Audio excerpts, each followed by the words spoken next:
ये है financial planning class 9 का क्वेश्चन। देखो क्वेश्चन क्या दिया है, क्वेश्चन समझ लो। Nikhil Nikhil spend 5% of his monthly income.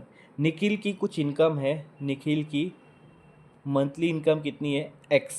Nikhil की मंथली इनकम कितनी है, एक्स है। हमको नहीं पता है कि उसकी इनकम कितनी है, एक्स है, जो कि 100% के बराबर होती है। कोई भी चीज़ जब पूरी होती है ना, वो तो 100% के बराबर होती है। जब उसको इनकम मिल रही है तो वो उसको मान लेगा कि ये 100% है। अब इसके अंदर से जैसे जैसे खर्च होगा उसको परसेंटेज में बताएंगे और रुपीज़ में बताएंगे, ठीक है। तो निखिल की मंथली इनकम एक्स है, जो कि 100% के बराबर है, ठीक है। आगे बढ़ते हैं। 5% ऑफ इज मंथली इनकम जो है वो स्पेंड कर दे रहा है। 100 में से 5% स्पेंड कर दे रहा है, ठीक है। स्पेंड कर दे रहा है, ठीक है। पहले मैं माइनस नहीं करता हूँ, मैं बता देता हूँ कि 5% क्या कर दे रहा है, वो खर्चा कर दे रहा है, ठीक है।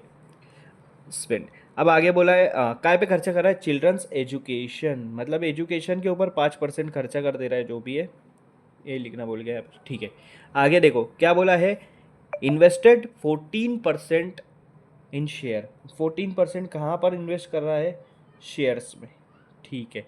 उसके बाद लिखा है डिपॉजिटेड 3% इन बैंक। 3% बैंक में डिपॉजिट कर रहा है वो, ठीक है।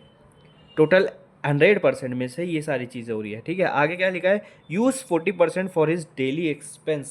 40% वो डेली एक्सपेंस के लिए यूज़ कर रहा है, डेली मतलब जो भी उसको खर्चा लग रहा है उस मंथ का, उसके लिए वो 40% यूज़ कर रहा है। He was left with a balance of ₹19,000। तो बैलेंस कितना बचा है, 19,000 उसको बैलेंस बचा है। मतलब इतना खर्चा करने के बाद, एक्स में से इतना खर्चा करने के बाद, जो भी है सब सारी चीज़ें डालने के बाद उसको आखिरी में बच रहा है 19,000, ठीक है। तो उसकी इनकम उस मंथ की क्या होंगी, पहले सबसे पहले ये सारे परसेंटेज निकाल लो। टोटल परसेंटेज जो खर्चा कर रहा है इसको हम लोग एक्सपेंस में डालेंगे, ठीक है। हाँ, जो भी है इन्वेस्ट में भी हो रहा है, जो भी है सारा एक्सपेंस में डालेंगे। 5 14 3 40, 40 प्लस 3 43, प्लस 14 57, और प्लस 5 62, मतलब टोटल 62% उसका मतलब चले जा रहा है। बच कितना रहा है, अगर 100% में से 62% वो खर्चा कर दे रहा है या फिर जो भी कर दे रहा है वो इन्वेस्ट कर दे रहा है, तो बच कितना रहा है, 38%, ठीक है। कितना बच रहा है, 38%। वो 38% कितना कितना रहेगा अगर आप रुपीज़ में निकालोगे, तो उन्होंने बताया 19,000, क्योंकि ये 38% उसका बैलेंस है और रुपीज़ में बैलेंस कितना है, 19,000। तो 38% 19,000 के बराबर है, ठीक है। तो 100% किसके बराबर रहेगा, एक्स के बराबर। और ये 100% आपका क्या है, मंथली इनकम है उसकी, ठीक है। तो आप क्या करो, यहाँ क्रॉस मल्टीप्लाई कर दो। 38 को एक्स से मल्टीप्लाई करो और 19,000 को 100 से मल्टीप्लाई कर दो। ये दोनों मल्टीप्लाई, ये दोनों मल्टीप्लाई, ठीक है। अब एक्स निकालना है तो 38 को भी वो साइड लेकर जाना पड़ेगा, लेकिन जब राइट साइड में जाएगा 38 तो क्या हो जाएगा, डिवाइड हो जाएगा, ठीक है।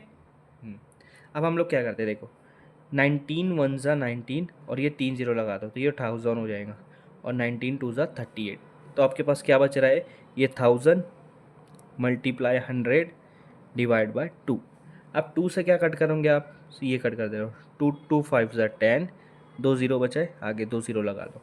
तो x क्या बच रहा है आपके पास, 500 मल्टीप्लाई बाय 100।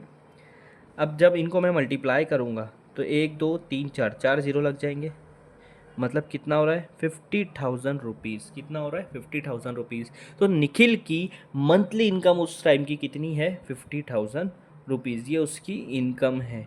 तो 50,000 रुपीज़ में जब वो 62% खर्चा कर दे रहे हैं, जो कि कितने के बराबर है, 31,000 रुपीज़, वो जो भी है स्पेंड कर दे रहा है, तो उसका बच रहा बैलेंस कितना है, 19,000।